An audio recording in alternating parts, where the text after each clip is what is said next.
వ్యక్తిగతంగా ప్రవీణ్ పగడాల గారు, వారితో నేను కలిసి చాలా పరిచర్య చేశాం రక్షణ టీవీ ద్వారా. వ్యక్తిగతంగా వారు నేను ఆయనను ఎరుగుదును, ఆయన నన్ను ఎరుగును. అయితే వారెప్పుడు కూడా ఏ చెడు విషయంలో కూడా ముందుకు పోయిన వ్యక్తి కాదు. అందరికీ చాలా మందిలో ఉన్న డౌట్ ఏంటంటే, ఏంటి ఈ నెపమేసి అతన్ని ఈ రకంగా చేశారేంటి అని అందరి మనసులో ఉందా లేదా? రైట్. ఇద్దరు స్నేహితుల్ని దయచేసి లేచి నిలబడమని చెప్తున్నాను. దయచేసి సమయం గల అధ్యక్షులు గారు రండి, ముందుకు రండి. ఇలాంటి చాలామందిలో ఉన్న సందేహాలు నివృత్తి చేయాల్సిన అవసరం ఉంది. ప్రవీణ్ పగడాల గారు 24 సంవత్సరాల నుంచి మీకు తెలుసు కాబట్టి ఎప్పుడైనా మద్యం షాపులోకి వెళ్ళడం కానీ తాగడం కానీ మీరు చూసారా? లేదు. అందరికీ డౌట్, ముఖ్యంగా యువతకి. ఎందుకంటే ఆయన యువత చాలా ఫాలో అవుతుంది. వాళ్ళకు బాధ, మా అన్న ఇలా అంటాడు అనుకని.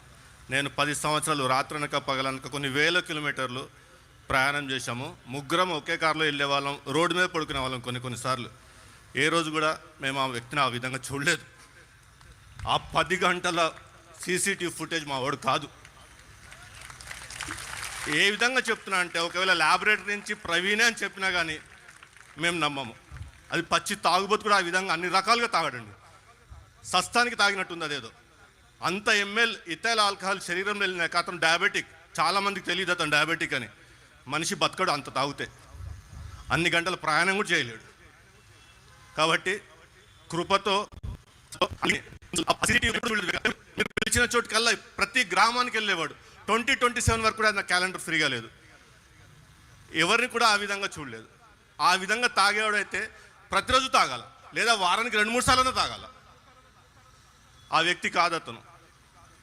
నేను ఎక్కడ దెబ్బతినంటే బెనరంతో అన్నా మావాడికి వచ్చిన బాధ ఏంటన్నా, రోడ్డు మీద కూర్చున్నాడు, ఆ విధంగా కూర్చున్నాడు, మావాడైనా కనుక్కో అన్నాను అడిగా. విజయవాడలో ఫుటేజ్, అది నా గుండె ఎట్లా అంటే కుళ్ళబొడుస్తుంది.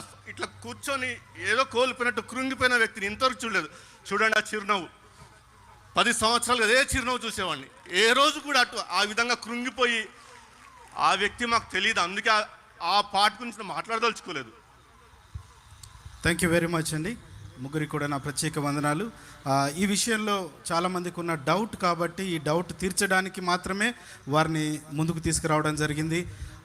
వారు గొప్ప దైవ సేవకుడు, విద్యావేత్త, తత్వవేత్త, ఒక మంచి రైటర్. అలాగే అతను ఒక అమ్మ, ఒక నాన్నగా చాలామందిని చూసుకుంటున్న వ్యక్తి. అదే కాకుండా అతను ఎప్పుడు కూడా ఏ చిన్న విషయంలో కూడా ఎవరిని గద్దించిన వ్యక్తి కాదు. చాలా చిరునవ్వుతో అందరితో మాట్లాడే వ్యక్తి. ఈవెన్ మా డిబేట్లో కూడా ఎదురుతున్న వ్యక్తులతో మాట్లాడేటప్పుడు డిబేట్ అయిపోయినాక కూడా చాలా సంతోషంగా వారితో మాట్లాడి టీ తాగి వారిని పంపించేవాళ్ళం. ఎప్పుడు కూడా ఎవరితో గొడవలు పెట్టుకున్న వ్యక్తులం కాదు. కాబట్టి ఈ మధ్యలో కొన్ని గుంపులు ఇటు అటు గొడవలు ఉన్నాయి, అందుకే ఇలా అయ్యింది అనే విషయం మాట్లాడుతున్నారు. అది కూడా తప్పు. మాకు ఎలాంటి గొడవలు విభేదాలు ఎవరితో లేదు.